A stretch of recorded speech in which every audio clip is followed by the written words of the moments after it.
Hey, Matt Jaxt is here, founder of Ultimine Life Coaching. Welcome. Today, we're going to get into the secrets of the all-star performers, the best of the best, now and throughout history. What do they do to get the motivation and the productivity and the overall results that they get that makes them so damn good? What is it? Are they wired differently than us? What's going on? I want to know, you wanted to know, so we're doing it right here. And if you take even one of these principles today and apply it to yourself, hands down, guaranteed, your life is going to change for the better, whether you want to or not. So be careful. This is powerful stuff. Now, I've studied the best. I wanted to know what makes them different, what sets them apart. I've read thousands of books, studied the great performers, studied my own life and my clients to see what is going on, what makes the people that really get results in a huge way different than everyone else. And as it turns out, there's a few fundamental things that you can do, I can do, change in our mindsets and our habits that are going to lead to phenomenal results. So here we go. We're going to dive in. Now, as I said, are they different? No, they're not wired different than us. Their brains are not different. Their bodies aren't different. They're the same. And that means you can do it, I can do it. What one man can do, any other man can do as well. So let's get into the principles right now. So the first thing to keep in mind is that they are no different than you or I. What one man can do, any other man or woman can learn to do. The problem that keeps us low and down and unmotivated is when we see them on this high pedestal. We see them way up there in the stratosphere, untouchable. They have this halo, this glow around them. They're surrounded by people. We see them on TV. They're just in a different realm altogether. Now, this is problematic because when you separate yourself mentally from someone and you see them as so different than you, it's hard to relate. It's hard to imagine that you could get anywhere close to them. You could have anything like their success. I'm not saying you want to be a celebrity, but the point is when you see such a huge gap in difference, in ability, when you see their ability is just natural, they were born into it, they've always had this. Now all of a sudden you start to look at yourself and say, well, I'm not getting that result right now, so I must just naturally have less ability. I must just naturally not be as gifted or be able to really elevate my level in whatever it is I'm after, whether it's your weight, your career, your relationships, your overall happiness. So the first thing we need to do, we need to bring them down to our level. Guys, realize that every person who's ever achieved anything great in any area has struggled. They have human moments. They go to the bathroom just like you or me. A guy named Morgan Freeman, probably heard the name. He did not get his first big role until he was 52 years old. Struggled for years. Wasn't famous, was barely getting by, working multiple jobs. Didn't get a breakthrough role until he was 52 years old. Now, what if he was 51 and he said, you know what? I'm just not cut out for this. This isn't meant for me, this whole acting thing. Where would we be now? Where would he be now? But he kept going. He didn't give up because he knew that the breakthrough could be around the corner. He could do it. Now, whatever you're doing right now, maybe you've gotten knocked down 100 times. The 101st time you get up could be the time. So the point is, you're going to struggle more often than not. Don't expect it to be an easy road. If you look at long list of celebrities that have struggled, that have had hardship, Lady Gaga is very open about her depression, about her ongoing PTSD that she deals with. Yet she's a Grammy award-winning, phenomenal musician, writer, singer. The list goes on and on. So many celebrities, all of them at one point were not where they are now.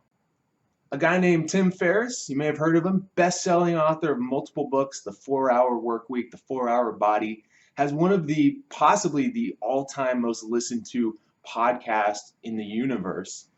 Tim Ferriss, investor, multi-millionaire, has millions of fans.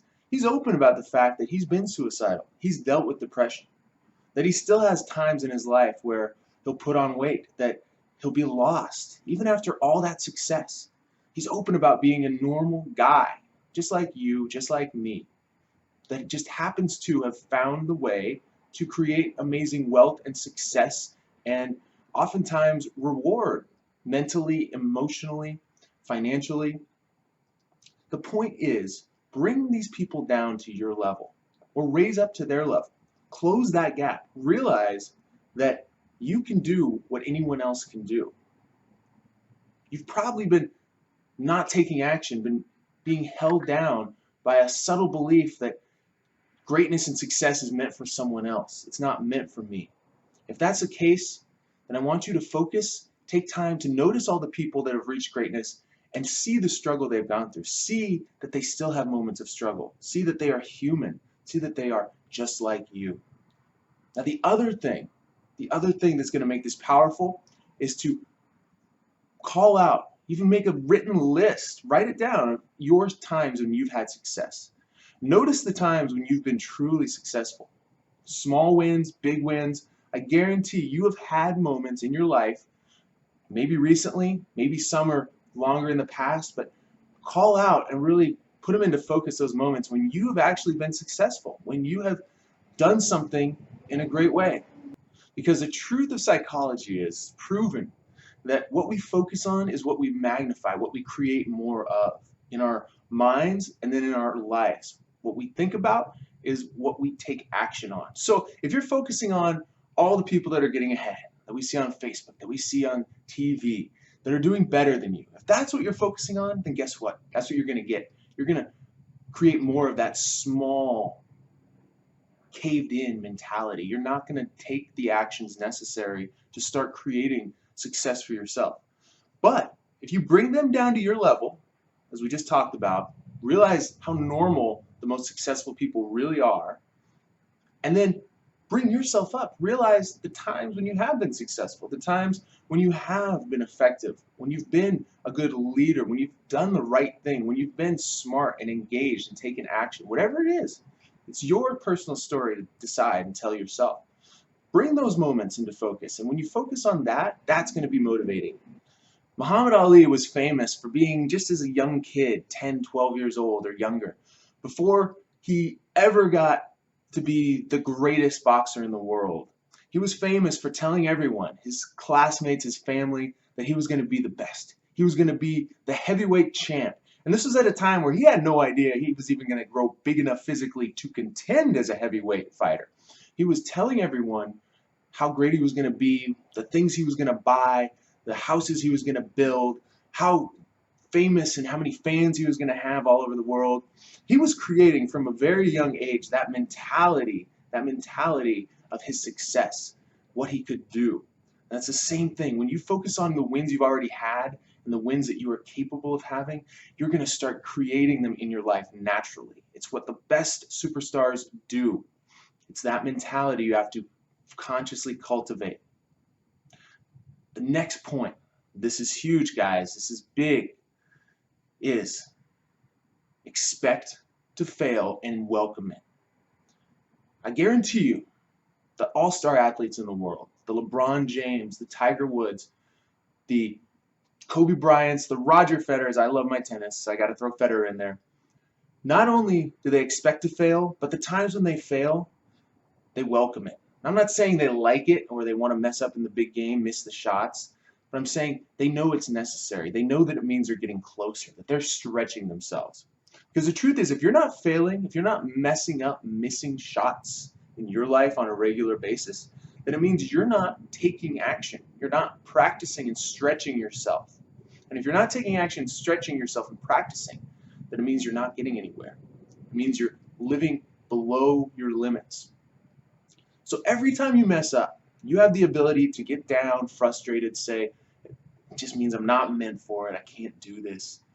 Or, like the great performers do, you can say, all right, I'm one step closer. I'm one step closer to getting it right, to getting it perfect. I got one more kink worked out of the system. I learned one more thing from that mistake. Every mistake you make is a chance to learn. It's a chance to develop a new understanding, to make the wheel a little bit rounder, a little bit smoother, so next time it doesn't hit that bump. Now, I mentioned Roger Federer before. He is by many considered the greatest of all time, greatest to ever play the game. 19 Grand Slam championships, years and years as #1 player. Now, the difference between Roger Federer and me is that he has lost way more games, way more matches, and a phenomenal amount more points than I ever will in my life. Why is that? How is that? It's because he has hit way more balls, taken way more shots, played way more matches. He has done much more than I have. So necessarily he's going to make more mistakes than I have. He spends hour after hour, day after day, year after year on the practice court for decades. And because of that, yes, he's made a phenomenal amount of mistakes. Every day he practices, he does. But that willingness to go out and make the mistakes, screw up, fall flat on your face sometimes, that is what has allowed him to become the greatest player of all time. Now, what are you doing? Are you going out there? Are you taking the shots time after time? Or are you playing small, huddling inside, being afraid to speak up because someone might judge you, because you might make a mistake, you might mess up, and then they're going to laugh at you? Whatever it is, you're not going to get it perfect. Is that you? Have you been doing that? Or are you going out there and are you inviting and welcoming the mistakes, welcoming the failures as a sign, a badge that you're getting one step closer to where you want to be? The greats in any area are going to go out and welcome the failures. Just like Thomas Edison said, he said, I have not failed, I have just found 1,000 ways that don't work. He was famous for tinkering and failing, failing forward, failing upward. Each one was a chance to improve the next time. Okay, so I saved the best for last. This is my favorite pattern of amazing achievers, what they use to stay motivated and get results. And this is that they have amazing short-term memory loss. That's right, they have a very, very short-term memory. And what I mean by that is that they stay in the moment. They do not let the past, what just happened or what happened yesterday or years before, or weeks before, they do not carry that baggage with them.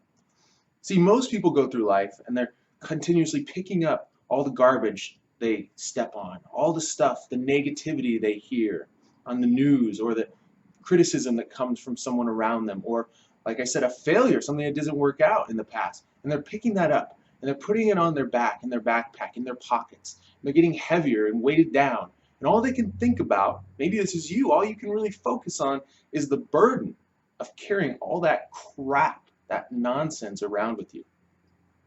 That will demotivate anybody. Nobody can perform well under those circumstances. But what the greats do, and what you can do too, is make the simple shift to have a short-term memory. Whatever happens, learn from it and move on. Learn and move on. Do not carry it with you, good or bad. Good or bad. Learn and move on. Okay? Now, especially this applies to the bad because that's more likely to bog you down. But even the good can bog us down. We can get lost in reminiscing about good times, or what was, or why can't we go back to this way, or wow, that was amazing. Be in the moment. Take your lesson and move on. Just like a great athlete, just like a performer, like I said, Roger Federer, star tennis player. What's beautiful about the game of tennis is that you're constantly restarting. You play a point, you stop, you reset, you restart. And if you see a player, you can see this in real time. A player will make a mistake or two, a miss that was silly, maybe lose a big point, and after that they'll sometimes fold and lose the next 10, 12 games in a row, lose the match.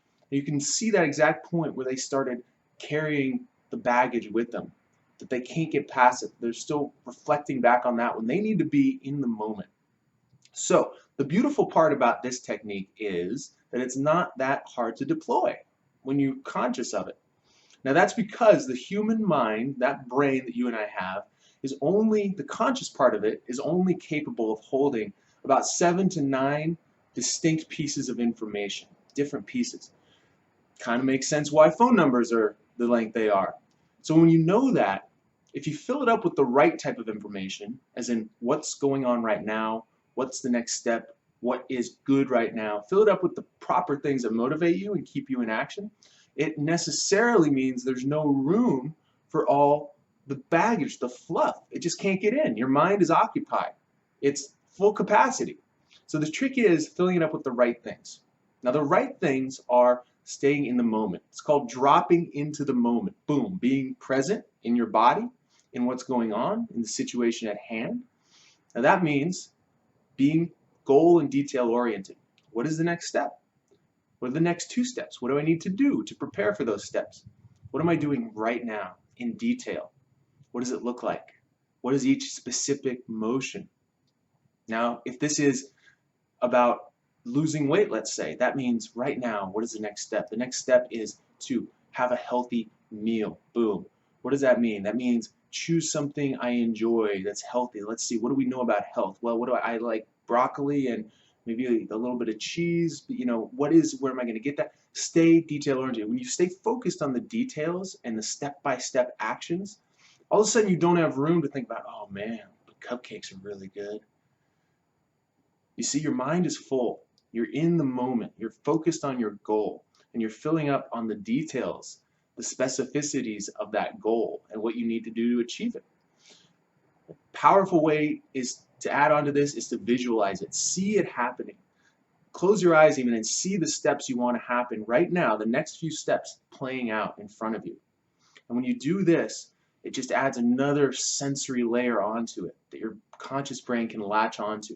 So again, the point here is we are excluding the past and even largely excluding the present. A lot of people will get lost in the presence, the what ifs, and staying focused on right now, what is it that you want to be doing, that you need to be doing, and what are the detailed steps that go into doing that, and how do we now perform that? When you fill that into your mind, you're going to exclude all the other stuff. A superstar, whether it's a musician, whether it's a scientist, whether it's an athlete, they get lost in the moment. This is one of the biggest must-haves, getting caught up in that moment again and again repeatedly, that if you want to be a great performer, a great achiever in any area, any field, any relationship, you have to develop the skill of getting lost in the moment.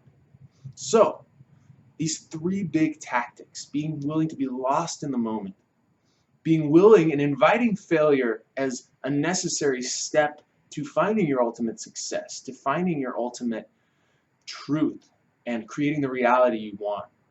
And realizing that all the greats that we look up to, while they might seem like they're on a higher level, and in some ways they were just like you or me at one time. They were just willing to show up, do the work step by step, and develop the mindsets we're talking about here, that you can too. Even if you don't want to be famous necessarily, to do whatever you want, have the career you want, go back to school, get the body you want, the finances you desire, the relationships, whatever it is, just feel better, more confident, is within your grasp. Focus on the times when you've already achieved it, when you've already done it or been successful at anything. Fill your mind with the successes, and remember, the greats, they're not so high. They're just like you or me. They just developed a few simple mindsets and took continuous action. So there you have it, guys. That is what you can do right now. Take action on one of those things and comment, let us know how it's going. And if you liked any of this, I have a course I would love to offer you, no charge. Check the link below and you will get, it's all on procrastination, how to bust through procrastination, taking all the best material from thousands of books, putting it into one place for you, boiling it down into steps, easy steps you can take. Easy steps for the most part that you can take right away, and clients that have used this get really amazing results. So why don't you use it? Check it out, guys. Thanks for joining me, and I'll talk to you real soon.